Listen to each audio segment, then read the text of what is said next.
எல்லாரும் இப்போ சந்திக்கிறது ரொம்ப சந்தோஷமாக இருக்கு. வாவ், ஹியூஜ் எனர்ஜி லெவல், ரொம்ப சந்தோஷமாக இருக்குது பார்க்குறதுக்கு உங்களை. ஓகே, என்னை பேச சொன்னாங்க. ஐ டோன்ட் நோ என்ன பேசுறதுன்னு தெரியல.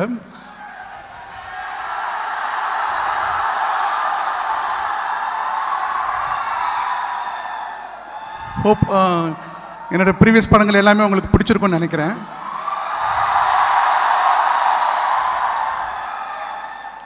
பொதுவாக இந்த மாதிரி யங்ஸ்டர்ஸ் எல்லாரையும் ஒன்றா பார்க்குற பொழுது தெரியாத ஒரு எனர்ஜி நமக்குள்ளே வரும்.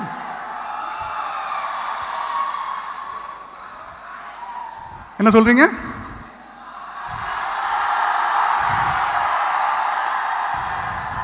தலை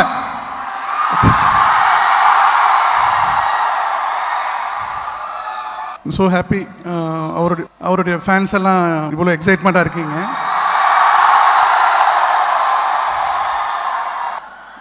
அஜித் சாரை பற்றி சொல்கிறதுனா ஒரே வார்த்தை சொல்லலாம், ரொம்ப நல்ல மனிதர், ரொம்ப நேர்மையானவர். அவர்கிட்ட நான் கற்றுக்கிட்டது என்னென்னா அவருடைய தன்னம்பிக்கை. பேசிக்கலாக வந்து அது ஸ்ட்ரைட் ஃபார்வர்டாக இருப்பார், எதுவாக இருந்தாலும் ஸ்ட்ரைட்டாக பேசுவார். நான் கண்டினியூஸாக அவர் கூட 3வது படம் வரிசையாக பண்ணிகிட்ருக்கேன். ஸோ இந்த ஜேர்னியில் நான் அவர்கிட்டேருந்து கற்றுக்கிட்ட ஃபஸ்ட்டு மெயின் விஷயம் என்னென்னு பார்த்தீங்கன்னா, எண்ணம் போல் வாழ்க்கை அப்படிம்பாரு.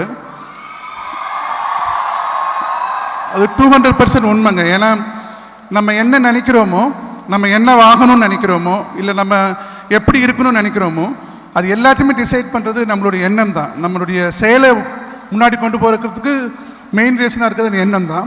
அந்த எண்ணம் கிளியராகவும் உண்மையாகவும் நேர்மையாகவும் இருக்கிற பொழுது வெற்றிகள் தானாக வந்து அமையுது. ஸோ அதுக்கு வந்து முழு உதாரணமாக அவர் இருக்கார். அவர்கிட்ட நம்ம இன்ஸ்பிரேஷன் எடுத்துக்கிறோம். பேசிக்கலாக பார்க்குற பொழுது ஸ்டூடெண்ட்ஸாக இருக்க தொட்டு, முன்னாடி நீங்களாக இருக்கிற தொட்டு கருத்து சொல்கிற மாதிரி இருக்கக்கூடாது. இருந்தாலும் ஒரு சின்ன என்னுடைய அனுபவத்தில் நான் தெரிஞ்சுக்கிட்ட ஒரு விஷயத்தை உங்களோட பகிர்ந்துக்கிறேன். எல்லா டிஃப்ரென்ஸ் இருக்குமே ஒரு லைஃப்பில் பார்க்குற பொழுது. நிறைய விஷயங்கள் இருக்குது. ஒரு மனிதன் இருக்கான்னு வச்சுக்கோங்க, அவனுடைய திறமை அப்படிங்கிறது வந்து அவன் டிசைட் பண்ண முடியுமாங்கிறது ஒரு கேள்விக்குறி. ஏன்னா அது ஒரு ஜீன்ஸ் ஃபேக்டர் நிறையா இருக்குது. அவனுடைய படிப்பு, அவனுடைய வாய்ப்பு, இந்த மாதிரி விஷயங்கள் எல்லாமே வந்து அவனுடைய பெற்றோர்கள் அவனுக்கு ஏற்படுத்தி கொடுக்குற விஷயங்கள் அதை பற்றி இருக்குது.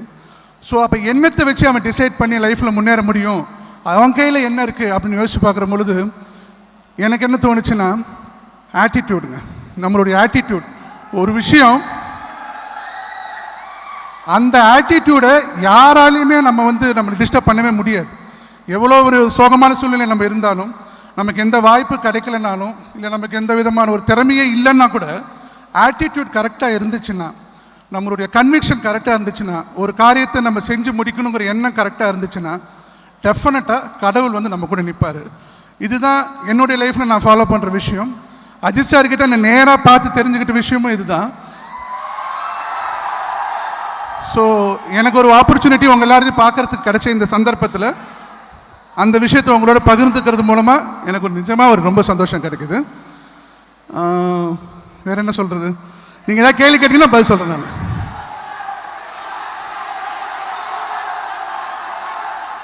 யாராவது ஒருத்தர் கேளுங்க.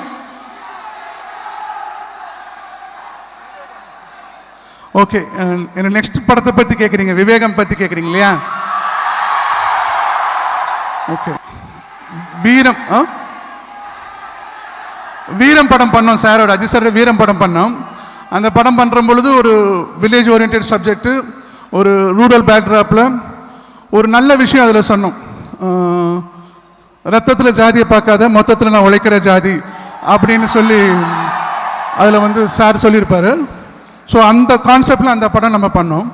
அடுத்து வேதாளம், அது அந்த படம் பண்ணும் பொழுது பெண்களுக்கு எதிராக இருக்கக்கூடிய அநீதிகள், அதுக்கு தட்டி கேட்குற மாதிரி ஒரு சுச்சுவேஷனில் இருக்கக்கூடிய ஒரு நபர், அந்த கான்செப்டில் வந்து நம்ம வேதாளம் படத்துடைய பேஸ் அமைஞ்சது. So respect to the woman.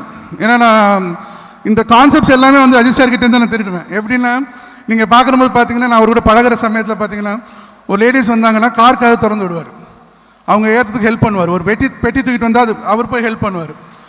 So நான் கேட்பேன் என்ன சார் அவங்க தூக்கிக்க மாட்டாங்களா சார் அப்படின்னு கேட்கும்போது chivalry is not dead man அப்படின்பாரு. ஸோ அந்த ஷிவல்ரி அந்த பெண்களுக்கான ஒரு மரியாதையும் அவங்களுக்கு இருக்கக்கூடிய மதிப்பும் அது முன்னேற்றத்துக்கான ஒரு செயல்கள் இந்த மாதிரி விஷயங்கள்லாம் வந்து வேதாள படத்தில் நம்ம சொன்னோம். இப்போ விவேகம் படம் அப்போ பண்ணியிருக்க சமயத்தில்